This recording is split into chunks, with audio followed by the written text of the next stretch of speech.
not only the series between Tricked and Dignitas, but of course we have also a second match later on today. Yes. A lot of Heroes of the Storm coming your way. Playing Ducks and Team Expert, that's going to be a great one too. The Ducks show up or don't show up. It's such a weird feeling. When they show up, it's amazing. When they're having a bad day, it's a little bit crazy. But Expert overall, they definitely have solidified their standing as a fourth team here in HGC, and they'll continue to look to do that today against the Ducks. Now back to this matchup, Dignitas and Tricked Esports going at it, and Dignitas instantly bans Arthas.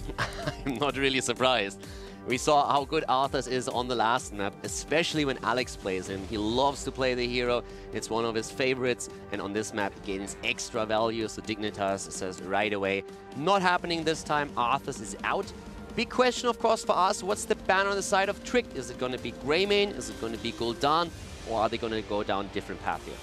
Infernal Shrines, Gul'dan's always a solid ban in itself, but you definitely have the opportunity to ban out globals. Dahaka in particular is something that you probably don't want to deal with, especially with Xaylia being there, and there's going to be that ban. So with Dahaka banned out over Greymane and Gul'dan, both of the damage dealers are still available, and Gul'dan gets picked up immediately on the side of Dignitas. This is the risk you run if you focus on banning out the global against Dignitas. Main is fantastic on Gul'dan. Gul'dan offers a lot on this map thanks to the wave clear and also is clear towards the objective. So already we're having a really interesting setup on the side of Dignitas, a very scary opening for them. But at this moment, it seems Tricked is fine with it because they knew this as well. It was the choice they had to make. Do we ban Gul'dan or do we ban a global? They could have banned Greymane. They decided in favor of Dahaka, and now they have to deal, of course, with the consequences. And now Auriel being picked up. Is this going to be the Auriel Vala, or will we see some Cassia come out? We saw a lot of it yesterday. The Auriel Cassia combination just brings out so much hope and a decent amount of damage, and with Cassia being pretty hard to kill herself, eventually you just out-sustain your opponent and break them down. Will Tricked Esport move into that? Typically it's been Vala for them, but with Cassia on the rise, there's always a possibility. Yeah, Cassia has seen quite a bit of play, but they are going down a more safer path for now. I think one of the problems you have with Cassia is that if she is picked early, you can deny a lot to your opponent that they need to put her really into a good spot. She needs to have a strong front line with her, and that is something that a lot of teams have been targeting. So now Nubarak is taken first, and we've been talking a bit how strong a Nubarak can be in general, just as a very flexible early pick, but also since Gul'dan is picked on the other side, we're having now a situation in which you can try and counterplay Gul'dan a bit with a Nubarak. To dive in, try to get some damage on him. This does leave Tricked Esport in a vulnerable spot for the ban phase. If Dignitas gets an idea of what exactly Esport wants to run, Dignitas could ban on Vala and maybe force him into a Cassia and then go in for the hard CC, get the control, have the mage poke come in from Gul'dan. Like already, Cassia with a Sonya and a Gul'dan doing damage to me, I probably wouldn't pick it up. So I wouldn't mind if Dignitas bans Vala on this phase. Tricked Esport though, looking towards Lucio, and they potentially may ban it out. With Sonya being here, you can usually get a second tank. That's what you usually want to have with the Sonya, and Lucio is so great in double tank compositions that it's a worthy ban. Sonya, in this case, also fantastic for the Shrine control. Falstad adding the actual global to the composition of Dignitas, especially when we're talking big three in Europe. That's when we're talking a lot about macro play, about the globals, and so far they picked one up after Dahaka was banned out. But as you said, it's about the ban. What are they going to ban out now? What are they trying to deny from Tricked? It could be a backliner, or they could also ban out a second tank they don't want to run into. They have the next pick, so actually they don't. So they still need a tank, so if they would ban at this point, they would of course also limit their own chances of picking a tank up. But we have seen a few tanks making a comeback on this map, especially yesterday. Diablo has resurgence once again.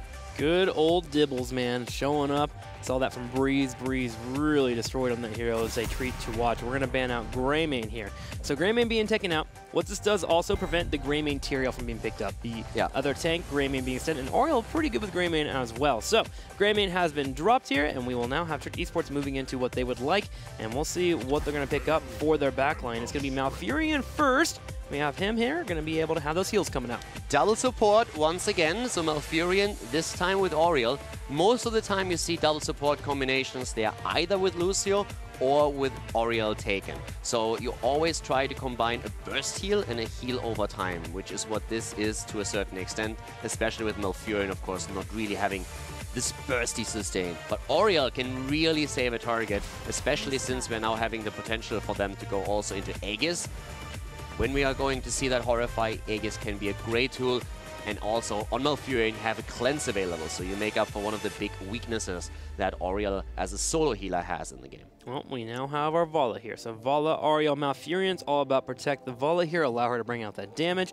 And for the reasons that Caldor has mentioned, Vala can just really benefit from the heals constantly coming from her teammates. Now, over to Dignitas, control is always great. You want to be able to lock down the supports. We have Falstad, Sonya, and Gul'dan. We're looking for another tank. One of the options that does pop up immediately here is usually a Varian. Varian gives you the engages that you want. But with it being Dignitas, we're going into Stitches and an Uther, not Tyrande. Yep, so Uther is being taken. So we have good old Stitches and the stun of Uther right afterwards. So much playtime here. Leoric being picked on top of that too. So a double front line, double support, and then we have Vala as the only damage dealer. Leoric going to be able to control that front line, but also good against a team of Dignitas. Look at that. They don't have much mobility. They have Gul'dan, Sonya, Stitches, and Uther, all heroes that have no mobility skills. As Caldor hangs out with his new friend over here, gets him up here on the table. I do like him. He's... Okay, that...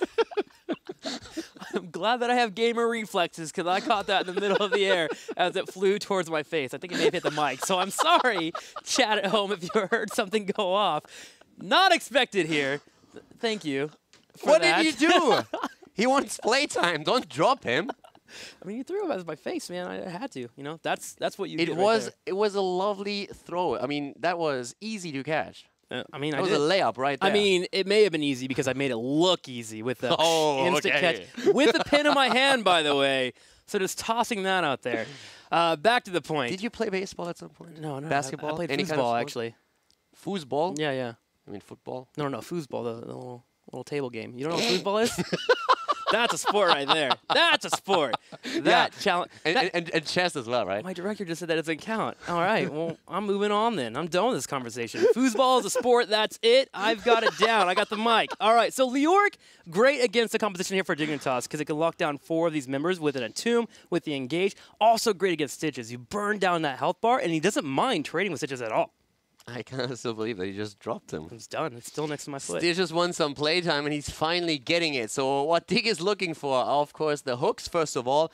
The stun on the side of Uther is going to help with that too, and then they can always follow up with a Horrify if they need to either push the rest of the opponent's team away or lock the target in even more. So they have a comp that again relies on the Stitches, and it's a tool that Dignitas just loves. They played on Tomb, they played it at the Western Clash, now they play it against Tricked, and it's definitely going to make up for a very interesting game. It is going to make it for one, and with it being Dignitas, you can rely on that Stitches, man. JPL just knows how to thread the needle. Let's go ahead and go into game number 2. Infernal Shrines, Dignitas hoping to tie it up against Tricked Esport. And while Trixler still thinks that foosball is a real sport, we are watching more esports here, as to the left side of our second game in the best of 5 series, we have Tricked Esports, starting with Alex the Frog on an Uberak, Gnappe on Oriel, Crosby on Vala, Leoric played by Eternal, and Remaballer on Malfurion.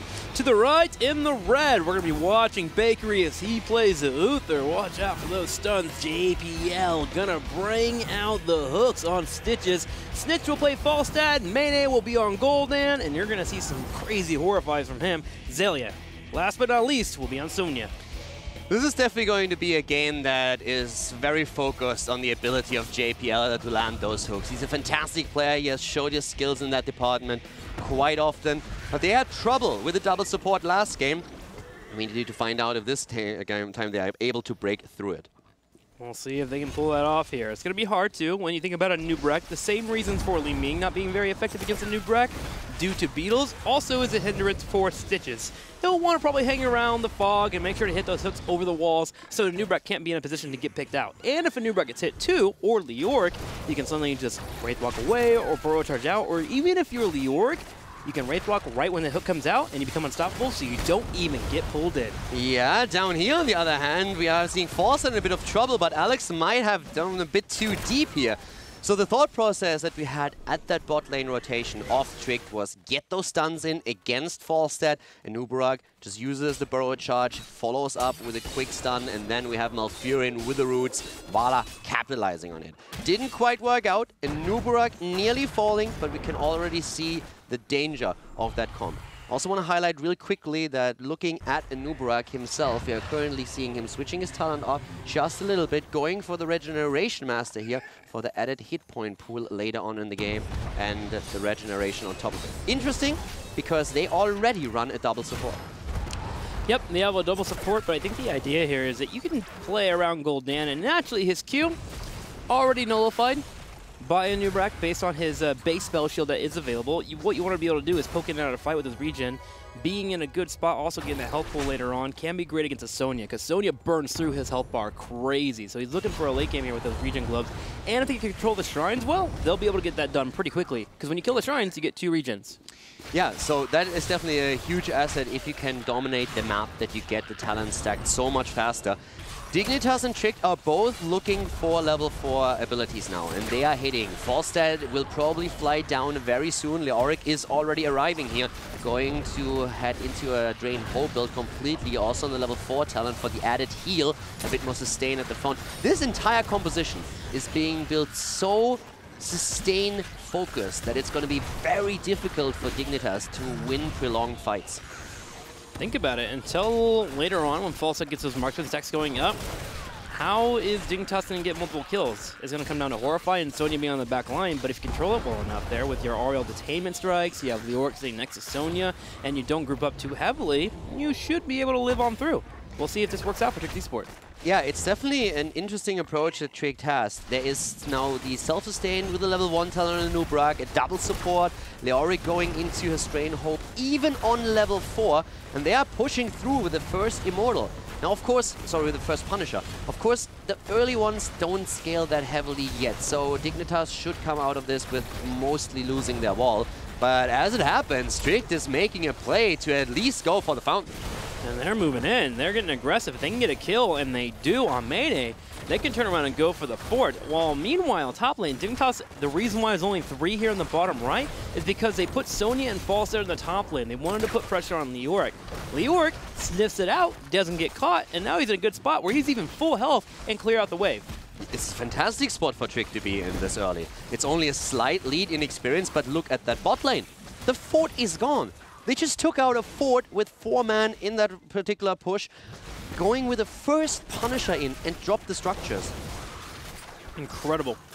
Trick Esports takes a large lead once again against Dignitas. This is what happened in game number 1. They prioritized getting a lead to level 10, and then took that 10 advantage and made sure something happened out of it. They can potentially do that here too. On the second phase, they'll be around level 9 when the next shrine phase does pop up. If they get a kill, they can get 10 and force another fight and maybe get another fort. Now, another thing to point out here is that Auriel level 7 went for the cooldown reduction with a bursting light. That's not too much out of the ordinary. But on level 1, instead of the swift sweep, we have the righteous assault. So again, cooldown reduction for Auriel. Very likely that on level 13, we're going to see the blinding flash, to them just simply try to blind targets.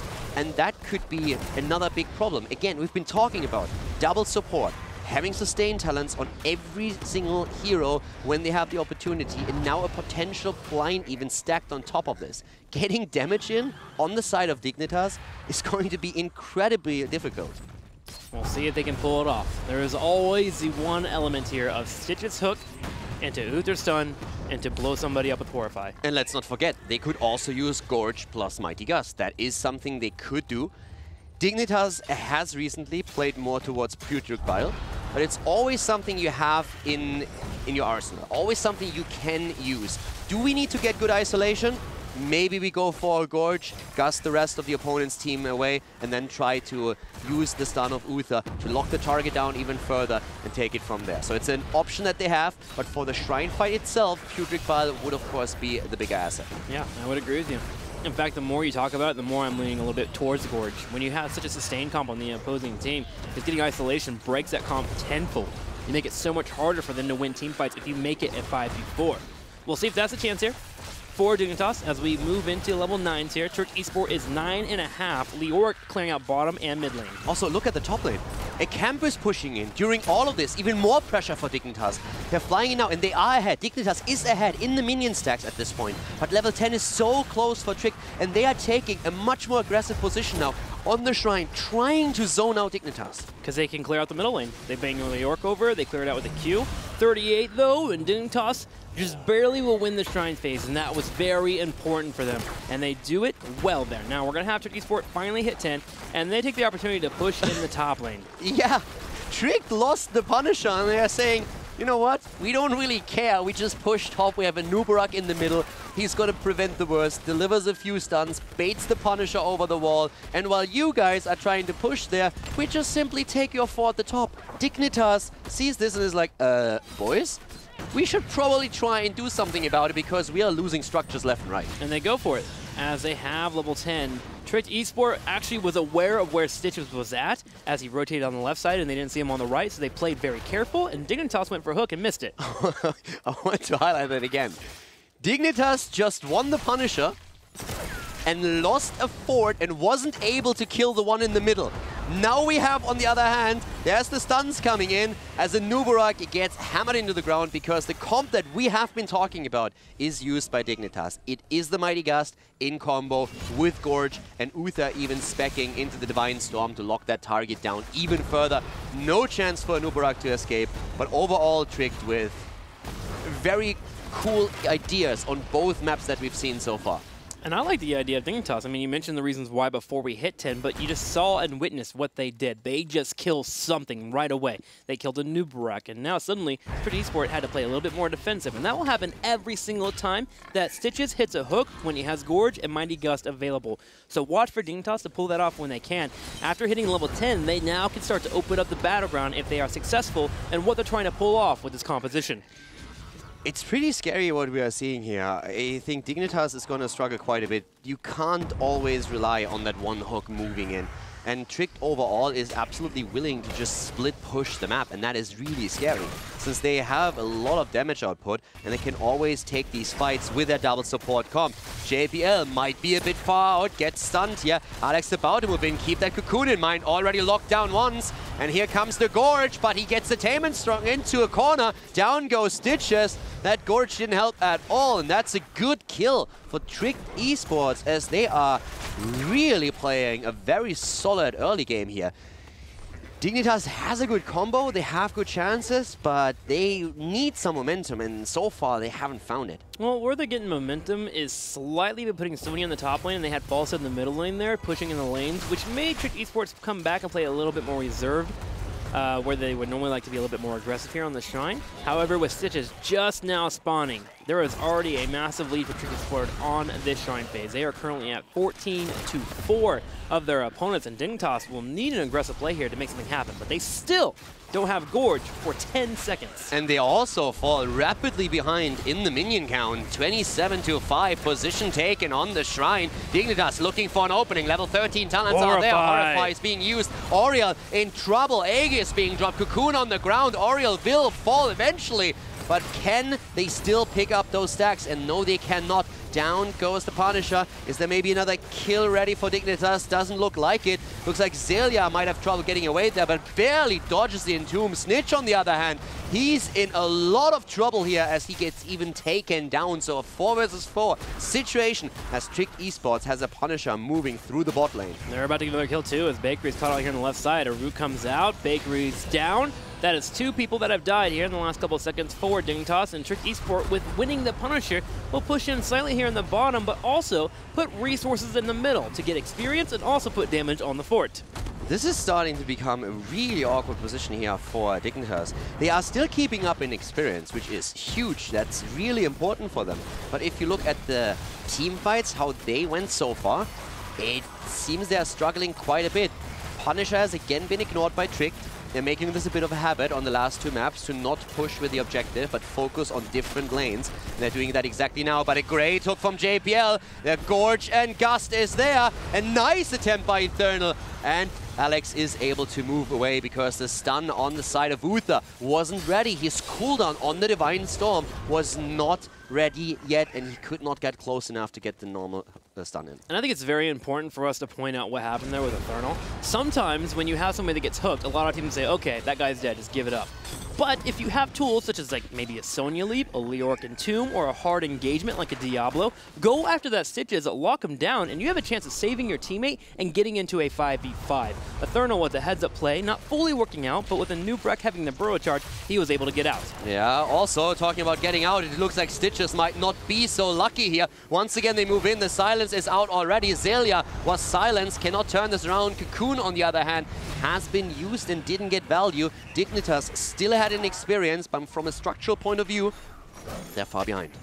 Phil comes out and nails a minion, but that's not going to be what Dignitas wants. 15-15. We are looking at 16 here for our teams, and a Shrine phase will be popping up relatively soon. So it's all about clearing out the waves and getting mercenary camps pushing. What you mentioned earlier is also really important to note when we talk about understanding compositions. If you have an opponent that has a dive comp with, for example, an Illidan that really wants to dive into you with Illidan, Tyrael, plus X, and you have Gorge, that doesn't really help you a whole lot, because once you hook and gorge a target, your opponent is happy to engage into you. It's going to be their first priority. That's where the Mighty Gust really comes into play. You are trying to use the Mighty Gust to put distance between you as the Stitches with Gorge and the opponent's team, so that you have enough time to burst the target down before the opponent can turn it into a full team fight. But with the positioning that we saw from Eternal on that last Gorge, it was just not possible for Falstad to gust everybody, so Leoric was able to get that Entomb in. But Dignitas still looks good in experience. They have level 16 talents now, so does Strict, and both of the teams are going to fight for another Punisher, as we have at the top lane, another camp pushing for Trick Esports, and Falstad will have to spend some time there to take it down before he can join the team fight in the middle of the map. I mean, I would like to argue that as we get to late game, it's actually looking much better for Dignitas. With Falstad being able to fly in, the globals become available. And Entomb came out as JPL was locked down, but he's going to be able to survive there with Bakery on the side there for the heals. But now it's all about the Shrine phase. Zelia turns in, brings out the spear, will start to spin. Random Vengeance being used, going to have the Aegis being pop at the same time. So is Horrify, and suddenly Bakery being taken out. Two members dead here for Dignitas. A third in trouble on the left as Mane is getting low. He is burned out. A great Horrify to start the fight, but then it all turns to, for Dignitas. So all of a sudden, 3 kills for Tricked. The Mortar Punisher also taken by the blue team, and they are just looking at a fantastic position to get a keep. 7 kills against 2 overall. The Horrify just not having the effect against the double support Dignitas was hoping for. By now they have 36 stacks on Snitch on the Falstad, so at least he will be able to complete his quest talent soon. You talked about the late game. That might be one of the assets that can help them to take these targets down. But right now Dignitas is really struggling in these team fights. They have good openings, good engages, but then all of a sudden Trick turns it around with the power of the double support. Trick is just ignoring that bottom lane pressure, and they're going in. They turn around for an engage. They hit Bakery here. Uther low on health. Now he will be able to heal in trait form. Zelia getting low too. Here comes the Entomb. Can they take out Zelia? He's getting low. Eternal steps forward. Crosby working in auto attacks. Alex Aproji diving in. He's going in again. At that point you would have expected them to move back, but he tries to re-engage. They can't get a kill, so they are on the move back now, but so much damage done in that mid lane. At the top, the wall has fallen, and while Trick still has to defend against this camp at the bottom of the map, they are still looking better and better in this game. Is Dignitas in the late game, with the stacks on the side of Falstad, able to turn this around? This is one of the biggest questions here, especially since also Regeneration Master is completed now for Alex, which means that he has another 500 hit points on the Anubarak, who's already annoying enough as is. It all comes down to the level 20s. Right now, Tricky Sport, they're getting close to that 20, 18.5 here, even going up further. Now they realize that Dignitas is up in the top lane, so they've made the call to get some pressure here on the bottom to stop Dignitas from retreating in. So they can just go ahead and grab the mercenaries. They grab the one on the right, they can grab the one on the bottom, maybe even invade to the top right if they aren't near a fight. They don't really want to get into an engagement right now unless they think it's a quick kill. Also, I like that Snitch took the time to just quickly take down the wall. If you have the chance to do that in your own games, always make sure you take the wall down if you don't have to sacrifice anything else for it, because you just deny vision to your opponent. And once you do that, it's much trickier in the later stage of the game for your opponent to know where you are. Playing with Fog of of war and with vision is one of the most crucial aspects in the game, and also one of the most neglected aspects if you look at Hero League matches, for example. Try to keep your opponent guessing. Don't always show all the heroes on the map if you don't have to. Unless you have a Chen, Illidan, or Kerrigan on your team, please, for the love of God, leave those walls up so I can escape team fights if we're not going to win, because that is a health bar that you can jump on. And there have been many moments where I'm getting ready to escape and my teammates just turn around and kill the wall, and I'm just stuck. That's actually an interesting debate, because you can always see in those situations both sides. On the one hand, you might have an escape in those fights. On the other hand, though, if you can, with those heroes, set up a good trap, you usually net 1 or 2 kills. It's true. So it's always a bit of a back and forth, but yes, if you have one of these heroes, then it might be preferable to keep the walls alive. As a rule of thumb, though, you want to deny vision to your opponent and keep them guessing where you are. It makes it very, very tricky for a team that is behind to come back, since they don't know how far they can go out. Once again, here we have the immediate Gorge, the Gust afterwards, but that is exactly the Entomb they needed. In comes the Horrify, but that has no value. Gnapper with a good old Alex moving out, and now all of a sudden Dignitas has burned every single cooldown in their arsenal. Alex Saprogi just lived through all of that, and they're about to hit 20. Because of the Regeneration Master with the 500 hit points. That's what kept him alive, completing the quest. Best talent pick ever, obviously. I wouldn't go that far, but in this particular fight, it really worked out for them. It did really work out for them. Now, the good news for Dignitas is they have a really good control over the Shrine phase here, but Cocoon comes out. It has been decided. Trick Esport is moving in. Eternal taking damage here. Snitch is working on that damage, that Giant Killer and the Marksman, and they actually get a kill right before 20 hits. That's a big blunder by Trick Esport. Trick was very hesitant. They didn't know what exactly they wanted. Do they take the fight? Do they wait for level 20? There's a big argument to be made for fighting, since they know Dignitas burned their cooldowns, their heroics, but at the same time they were so close to 20 that they were very hesitant. And then they lose Leoric, and that gives Dignitas a chance to grab that Punisher. But core points are lost as Dignitas receives damage through the catapults. And we see some damage here. Eternal is keeping an eye on the entire team. Dignitas has shown that their Falstad has retreated back home. Now, do remember, he does have Epic Mount, so he should be able to get back to the fight relatively quickly. But Trick Esport, when their Eternal does spawn here, the Leoric, and they can get to their own engage if they would like. Punisher already baited over the wall. Dignitas moves through the side, and nice! Gets a very good Entomb in. Gust already used. Oh, the blink forward, the silence attempt. That was incredibly well done by Bakery. That was amazing timing. He sees the Malfurion.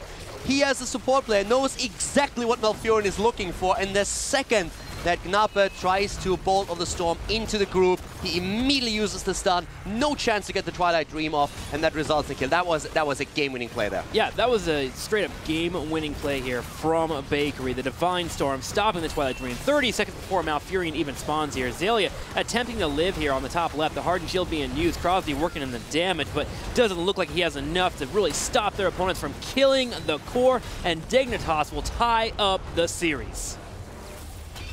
Crazy. Bakery just won them the game. The light beats trees. That's what we learned today here in the HGC, as Uther stops Malfurion from the Twilight Dream Bolt of Storm. He has a lumberjack skin, not for nothing, so he's chopping down the trees here. And yeah, that play, if that Malfurion ult goes off, if he gets the Twilight Dream in this situation, everybody on the side of Dignitas is having a huge problem and a very, very rough time. But Bakery, waiting for it to happen, immediately gets the stun in. No ult for Malfurion. All of a sudden, Malf dies, and that is the one chance that they have. That was a very quick turnaround. And think about how fast this happened. Yeah. First step, Leoric up at the top lane, falling. Why? Because they were too hesitant. They didn't know what they wanted. Do we want 20? Or do we want the team fight because our opponent does not have the heroics? Then they move in, they look for the defense, it looks good, and then that one moment when Bakery does everything right, perfect in this game, and that was all she wrote. Yeah, I mean, and again, Trick Esport weathered the storm appropriately right before that. They stopped the Gorge from going off. They saved their new Brack. They were able to turn around. They had Cocoon. They could have taken that fight because a couple of heroics were burned during that entire fight, and yet they just were a little bit too hesitant in a moment where they could not be. And that's enough in Heroes of the Storm to net you a loss. We'll be right back for game number 3.